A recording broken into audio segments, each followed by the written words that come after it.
Good morning and thanks for sticking with us here on GMJ. I'm Rich Donnelly. We have storms in the forecast for the First Coast today.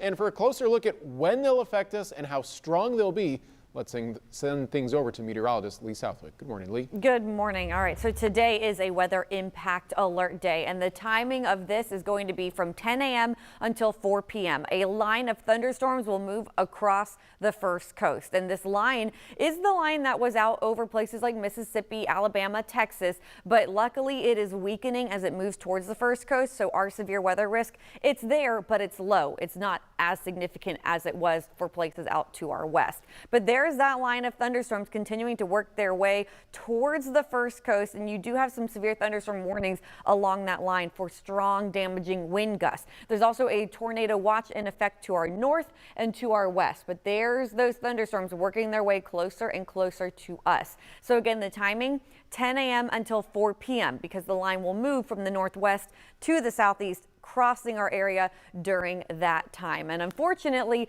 that does include during the Jags game. I expect the line of strong storms to arrive to the Jacksonville area around 12:30 p.m. So that means during the start of the game, there could be thunderstorms around with frequent lightning, perhaps a lightning delay. It's something that we're going to watch closely. Also strong gusty winds and heavy rain. So if you are going to the Jags game, even if you're just tailgating, this is something to keep in mind. Of course, don't forget your poncho, but also think about where you will go and shelter when those storms move through because you don't want to be outside in them. Now, I do expect the storms to clear the Jacksonville area by around 2 o'clock, and the rest of the game will stay cloudy and breezy and humid with temperatures in the 70s.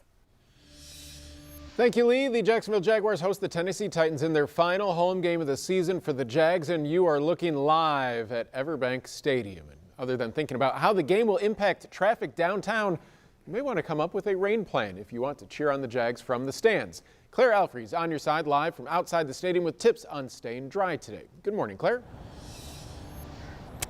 Good morning, Rich. Well, if you plan on going to the game today, make sure to pack your poncho, not an umbrella, because that's not allowed at Everbank Stadium. Because like Lee just said, thunderstorms are in our forecast. So we're on your side with some tips if you plan to join the tailgaters behind me.